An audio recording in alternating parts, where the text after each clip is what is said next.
Hi my உறவுகளே, எல்லோரும் எப்படி இருக்கீங்க? நாங்கள் ரொம்ப நல்லா இருக்கோங்க. நீங்களும் ரொம்ப நல்லா இருப்பீங்கன்னு நினைக்கிறேன். இன்றைக்கி என்ன வீடியோ அப்படின்னு பார்த்தீங்கன்னா, அதாங்க ரொம்ப சர்ப்ரைஸான வீடியோ. ஒரு சூப்பரான பிளேஸுக்கு தான் நம்ம போக போகிறோம். நான் அடிக்கடி போனதில்லை, பட் போகும்போதெல்லாம் சூப்பராக இருக்கும் அந்த இடம். உங்களுக்கு கண்டிப்பாக அந்த இடம் பிடிக்கும்னு நினைக்கிறேன். இப்போ வாங்க நம்ம வீடியோக்குள்ளே போகலாம். நம்ம சர்ப்ரைஸான இடத்துக்கு வந்தாச்சு. என்ட்ரன்ஸ் பார்த்ததுமே தெரிஞ்சிருக்கும், இது பெரிய ஒரு அழகான முருகன் கோயிலுங்க.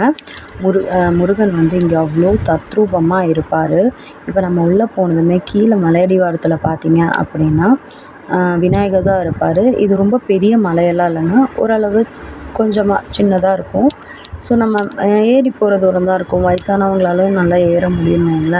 ஸோ நல்லா போயிட்டு வியூ எடுத்துட்டேன். இங்கே பார்த்திங்கன்னா அந்த விநாயகர் மட்டும்தான் இருப்பார். இது பேக்ரவுண்டில் அழகாக சிற்பங்கள் செதுக்கி வச்சுருப்பாங்க. இது நம்ம இங்கே விநாயகர் கோயிலேருந்து பார்த்தாவே நல்லா தெரியும்.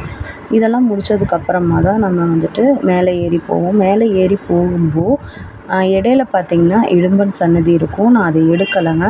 நான் அக்கா அப்புறம் அக்கா சன் நாங்கள் 3 பேரும் தான் போயிருந்தோம். அவன் பாட்டுக்கு ஜாலியாக ஏறினா, எங்களை எந்த தொந்தரவும் பண்ணல. அவன் பாட்டுக்கு ஜாலியாக போயிட்டுருந்தான். நாங்களும் நல்ல மன நிம்மதியோடு போயிட்டு அந்த கடவுளை பார்க்குறதுக்கு அவ்வளோ ஆர்வமாக நானும் அக்காவும் போயிருந்தோம். அக்கா வந்து இது ஃபஸ்ட் டைம், நான் செகண்ட் டைம் வரேன் இந்த கோயிலுக்கு. ஸோ மேலே போயிட்டு உள்ளே வந்து ஃபோட்டோஸ் அலௌடு கிடையாது, வீடியோஸ்க்கு அலௌடு கிடையாதுங்க. ஸோ நான் என்ன பண்ணேன், என்ட்ரன்ஸ் மட்டும் கவர் பண்ணிட்டேன். என்ட்ரன்ஸில் கதவில் பார்த்தீங்க அப்படின்னா முருகனை அழகாக செதுக்கி வச்சுருப்பாங்க. அது வந்து அந்த தூண் மரம். ஸோ நாங்கள் போயிட்டு சாமியை கும்பிட்டு வெளியே வந்ததுக்கப்புறமா அதாவது வெளி பக்கம் நம்ம வந்ததுக்கப்புறம் லெஃப்ட் சைடு பார்த்திங்கன்னா முருகன் செதுக்கி வச்சுருக்க அந்த பிரம்மாண்டமான இந்த சிலைங்க. இதை பார்க்க அப்படியே தத்ரூபமாக இருக்கும். அதாவது மலேசியா முருகனுக்கு அடுத்தபடியான ஹைட்டான சிலைன்னு இவரை சொல்லிகிட்டு இருந்தாங்க. இப்போ வந்து சேலத்தில் தான் வந்துட்டு பிரம்மாண்டமான முருகன் சிலையை, உலகத்திலே பிரம்மாண்டமான முருகன் சிலையை வடிவமைச்சிருக்காங்க. ஸோ இது ரொம்ப அழகான பிளேஸு. சுற்றி இருக்கிற இடத்த பார்த்திங்கன்னா அங்கேருந்து உங்களால் வரக்கூட ஆசை இருக்காது. அவ்வளோ அமைதியான ஒரு இடம். இன்னொன்று பார்த்திங்க பச்சை பசேல்னு இருக்கும். இது வந்து 2 என்ட்ரன்ஸ் இருக்கும். அந்த 2 என்ட்ரன்ஸ் என்னால் கவர் பண்ண முடியல, எனக்கு ஆஃபீஸ் டைம் ஆகிறனால. நான் அவசரமாக எடுத்த கொஞ்சம் கிளிப்பிங்ஸ் உங்களுக்காக. நீங்கள் நல்லா வேண்டிக்கோங்க. எல்லாமே எல்லாருக்கும் நல்லதே நடக்கும். எல்லோரும் நல்லா வேண்டிக்கோங்க.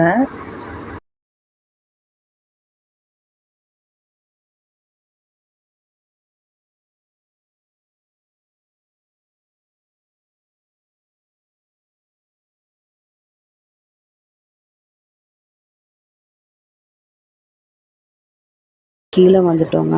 இது பின்பக்கமாக ஒரு சாமி இருக்கும். கன்னிமார் சாமி, அப்புறம் விநாயகர் இருப்பாங்க. அப்புறம் ஒரு கருப்பசாமி அவங்களும் இருப்பாங்க. அங்கேயும் கும்பிட்டு வந்தாச்சு. இப்போ நம்ம கோயிலுக்கு போயிட்டு வந்தாச்சுங்க. நெக்ஸ்ட் இப்போ நான் கிளம்ப வேண்டியது, ஆஃபீஸ்க்கு கிளம்பணும். ஸோ உங்களுக்கு இந்த வீடியோ பிடிச்சிருக்கும்னு நினைக்கிறேன். அழகான முருகன் கோயிலோட அழகான இயற்கை காட்சியோட அந்த இடம் இருக்கும். கண்டிப்பாக உங்களுக்கு இந்த வீடியோ பிடிச்சிருக்கும்னு நம்புகிறேன்.